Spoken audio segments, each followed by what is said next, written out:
Good morning everyone. कैसे आप लोग? बढ़िया, चलिए अच्छी। तो अभी तक जो हम लोग सेट लगा रहे हैं, आप लोगों ने घर पे रिवीजन किया है?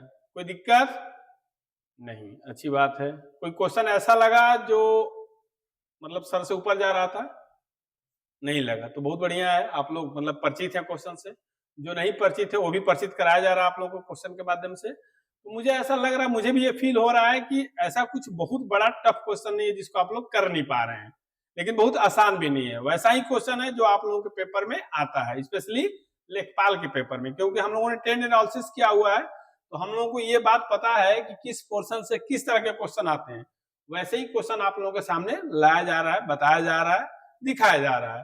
तो आइए हम लोग फिर अपने अगले इस सीरीज के अगले सेट पे जाते हैं। तो अगले सेट पे फिर हम लोग लेखपाल के लिए देखते हैं क्वेश्चन क्या क्या हो सकता है। ठीक है, आइए।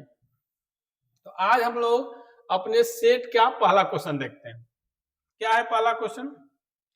अपने सेट का पहला क्वेश्चन क्या है, चलिए देखते हैं। हम लोगों के आज का जो पहला क्वेश्चन वो ये है कि भारतीय संविधान का अनुच्छेद आर्टिकल 51A किससे संबंधित है? पहला क्वेश्चन पॉलिटी से ही है। हम आपको बताए थे कि जो हम लोगों का सेट होगा वो सेट कैसा होगा? मिसलेनियस होगा। मतलब इसमें ना तो कोई हिस्ट्री का एक सेट होगा, ना कोई ज्योग्राफी का एक सेट होगा, न इन्वायरमेंट से होगा, न इकोलॉजी से होगा, न इकोनॉमी से होगा, न पॉलिटी से होगा, न साइंस से होगा, बल्कि कैसा होगा? इवन न हिंदी से होगा।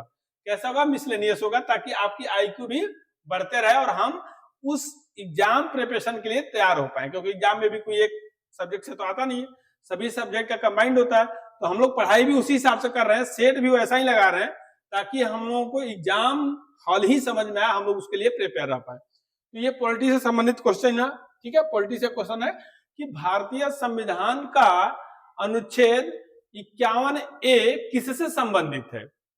ऑप्शन है आपके पास मौलिक अधिकार, राज्य के नीति निषेध तत्व, मौलिक कर्तव्य और चुनाव आयोग। तो इसमें सही उत्तर है उत्तर सी, अर्थात मौलिक कर्तव्य से। अब आते हैं इसका व्याख्या देखते हैं। मौलिक कर्तव्य इसे 42वें संशोधन द्वारा, संविधान संशोधन द्वारा जोड़ा गया था। एक क्वेश्चन यहां से आपको मिल गया। ये बात भी हम आपको पिछले क्लास, सभी क्लास में बताता हूं कि जो हम लोगों का क्वेश्चन है और उसका एक्सप्लेनेशन आप देखेंगे कि एक क्वेश्चन से आप 10 क्वेश्चन बनाने की स्थिति में अपने को पाएंगे। ठीक है, तो एक्सप्लेनेशन क्या है कि मौलिक कर्तव्य 42वें संविधान संशोधन द्वारा जोड़ा गया था। मूल संविधान में मौलिक कर्तव्य नहीं थे।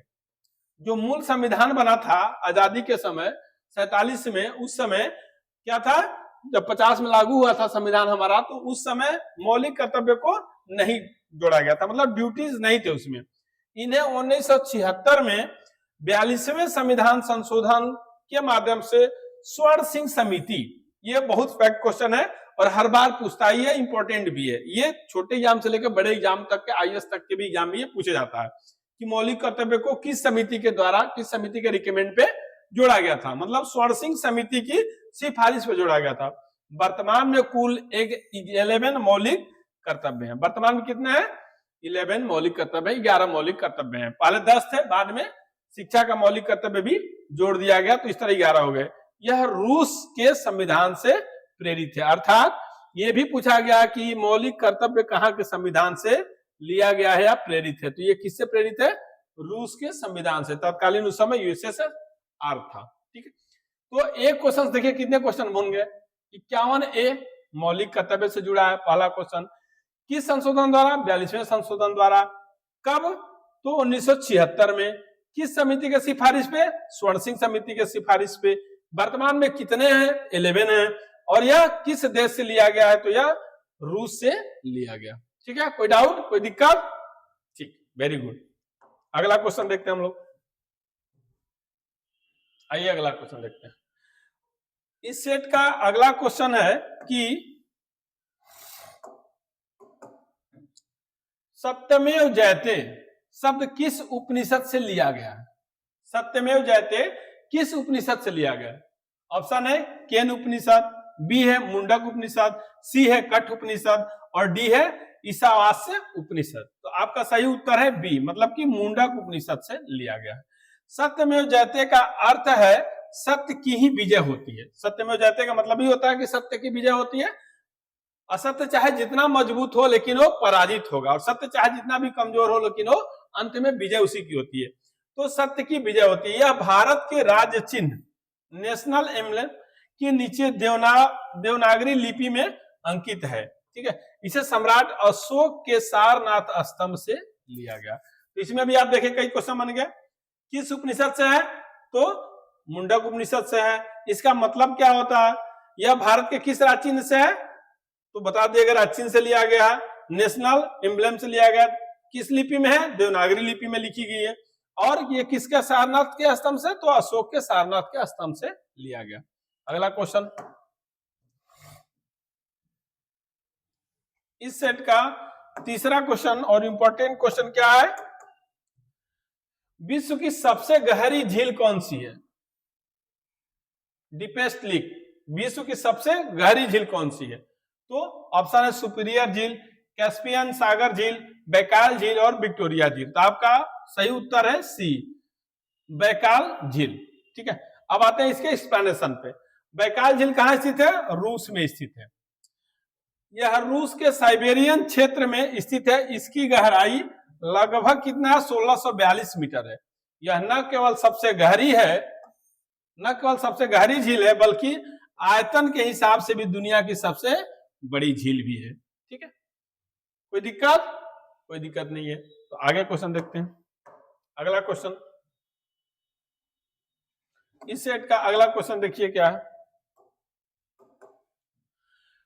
पीलिया ज्वाइंटिस रोग किस अंग को प्रभावित करता है?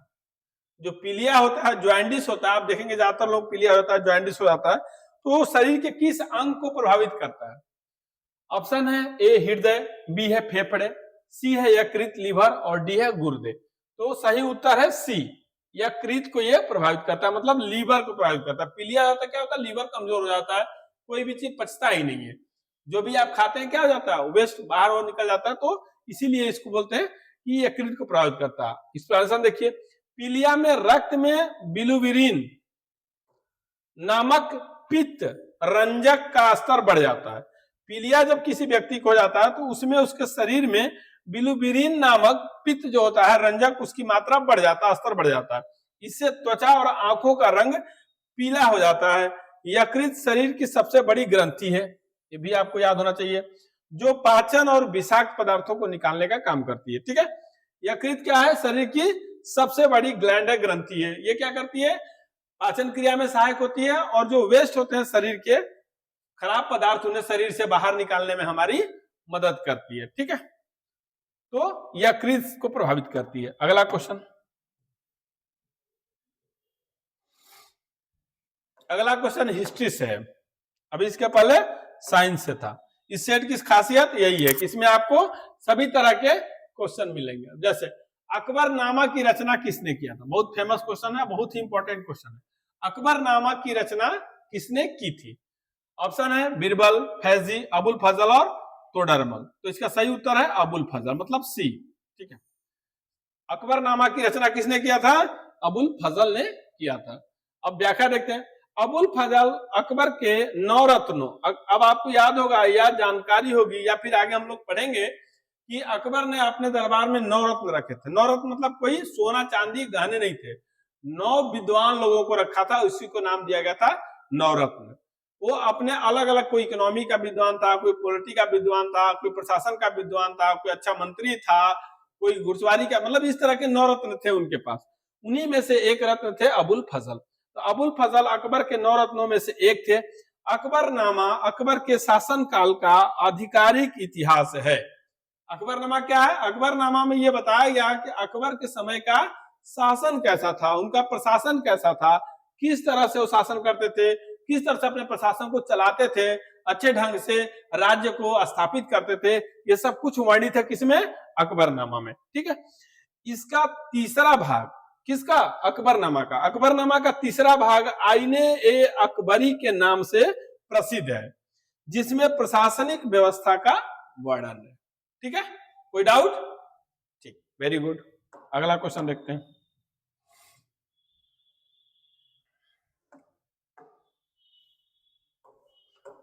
अगला क्वेश्चन क्या? भारत में स्वर्ण क्रांति, इसके पहले हम लोग क्या देखे थे, श्वेत क्रांति देखे थे, पिछले वाले सेट में हम लोग श्वेत क्रांति देखे थे, ठीक है। इसमें क्या है, भारत में स्वर्ण क्रांति गोल्डन रेवोल्यूशन का संबंध किससे है? तो ऑप्शन है दुग्ध उत्पादन से, बागवानी और शहद से, मछली उत्पादन से और दलहन उत्पादन से। सही उत्तर है बागवानी उत्पादन से, मतलब बागवानी और शहद से, यह स्वर्ण क्रांति है। व्याख्या देखते हैं, यह 1991 से 2003 के बीच की अवधि को माना जाता है। किसकी? स्वर्ण क्रांति को। इसका मुख्य फोकस शहद उत्पादन और बागवानी मतलब हॉर्टिकल्चर को बढ़ावा देना था। इसके जनक निरपख तुतेज, इनका नाम याद रखिएगा, माने जाते हैं इसके जनक। जिससे उसमें क्या था, कुरियन साहब थे, तो इसमें तुतेज साहब है, ठीक है। अगला क्वेश्चन,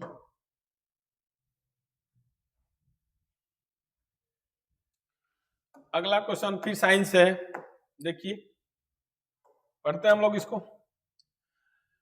मनुष्य की लार जो सालिवा होती है में कौन सा एंजाइम पाया जाता है? कौन बताएगा? बताओ दिव्या, कौन बताएगा इसको? श्रुति, हाँ मनीष, हाँ बताओ बताओ, कौन सा? Ptyalin, good, very good. तो मनुष्य की लार में कौन सा एंजाइम पाया जाता है? टाइलिन पाया जाता है।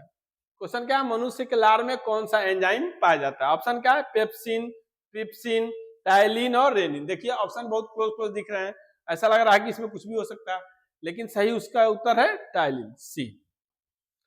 व्याख्या देखते हैं, टाइलिन पाचन की प्रक्रिया मुंह से ही शुरू हो जाती है। सीधी सी बात, जब हम कोई चीज खाते हैं तो हमारी जो पहली प्राथमिकता है उस खाने को पचाना है, और वो पाचन कहाँ शुरू होती है? हमारे मुंह से ही शुरू हो जाती है। तो लार में मौजूद टाइलिन साल्विया एमिलेसी जो होते हैं एंजाइम, भोजन में मौजूद जटिल कार्बोहाइड्रेट्स स्टार्च को माल्टोज शर्करा में बदल देते हैं, और यही पाचन की प्रक्रिया है, ठीक है। दिखाई दे रहा है ना, कोई दिक्कत? ठीक है, वेरी गुड। आगे आइए, अगला क्वेश्चन देखते हैं। अगला क्वेश्चन है हिस्ट्री से, और बहुत ही इंपॉर्टेंट क्वेश्चन है। आप लोग देखें, ये अक्सर इसमें हर जगह पूछा हुआ क्वेश्चन है। क्वेश्चन है कि गांधी इरविन समझौता किस वर्ष हुआ था? इरविन उस समय कौन थे? वायसराय थे भारत के। गांधी जी तो स्वतंत्रता सेनानी थे ही, तो दोनों लोगों में एक समझौता हुआ था, तो किस वर्ष हुआ था? वही क्वेश्चन है। ऑप्शन 1930, बी है 1931, सी है 1932, डी है 1935। तो सही उत्तर है 1931, मतलब कि ऑप्शन बी। अब इसका एक्सप्लेनेशन देखते हैं, इसकी व्याख्या देखते हैं। यह 5 मार्च 1931 को महात्मा गांधी और तत्कालीन वायसराय लॉर्ड इरविन के बीच हुआ था, समझौता हुआ था। इसी समझौते के बाद गांधी जी ने सविनय अवज्ञा आंदोलन स्थगित कर दिया था। अर्थात जो 1930 से सविनय अवज्ञा आंदोलन चल रहा था, उसको 1931 में गांधी जी ने इस समझौते के बाद स्थगित कर दिया, और द्वितीय गोलमेज सम्मेलन में भाग लेने के लिए लंदन को जाने को तैयार हो गए। मतलब दो चीजें हो गई इस समझौते में। पहला चीज वायसराय के मानना पड़ा, पहला क्या मानना पड़ा कि भाई पहली बात तो यह है कि जब आप समझौता कर रहे हैं तो इस समझौते के बाद क्या करेंगे, सविनय अवज्ञा आंदोलन को आप रोक देंगे जो भारत में अंग्रेजों के विरुद्ध चल रहा था। और दूसरा क्या करेंगे, गोलमेज सम्मेलन जो 1931 में लंदन में हो रहा है उसमें आपको पार्टिसिपेट करना पड़ेगा, उसमें भाग लेना पड़ेगा। गांधी जी दोनों बात के लिए राजी हो गए, और इसीलिए इसको बोला जाता है गांधी इरविन समझौता। अगला क्वेश्चन देखिए, अगला क्वेश्चन है इन्वायरमेंट से। विश्व पर्यावरण दिवस कब मनाया जाता है? कई बार दिवस से भी क्वेश्चन आए हैं, बहुत बार आए हैं, और अच्छे अच्छे क्वेश्चन आए हैं। तो क्वेश्चन क्या है कि विश्व पर्यावरण दिवस कब मनाया जाता है? ऑप्शन है 5 जून को, 11 जुलाई, 22 अप्रैल, 16 सितंबर। तो सही उत्तर है इसका 5 जून, अर्थात ए। अब इसका एक्सप्लेनेशन देखते हैं, ठीक है। इसका एक्सप्लेनेशन देखिए, पर्यावरण संरक्षण के प्रति जागरूकता फैलाने के लिए इसे मनाया जाता है। 1972 में स्टॉकहोम सम्मेलन के दौरान इसकी घोषणा की गई थी। पहली बार घोषणा कब की गई थी? 1972 में। कब? स्टॉकहोम सम्मेलन हुआ था, उसी में यह घोषणा की गई कि अब हर साल विश्व पर्यावरण दिवस मनाएंगे क्योंकि पर्यावरण की स्थिति दिन प्रतिदिन खराब होते जा रही थी। हालांकि उसका बहुत इम्पैक्ट तो नहीं पड़ा है, लेकिन लोग जागरूक जरूर हुए के द्वारा घोषणा की गई थी और पहला पर्यावरण दिवस 1974 में मनाया गया था। ठीक है, ये दोनों चीज याद रखिएगा। स्टॉकहोम सम्मेलन के माध्यम से इसकी शुरुआत हुई थी कब? 1972, और बाद में पहला पर्यावरण दिवस 1974 में मनाया गया। अगला क्वेश्चन देखते हैं।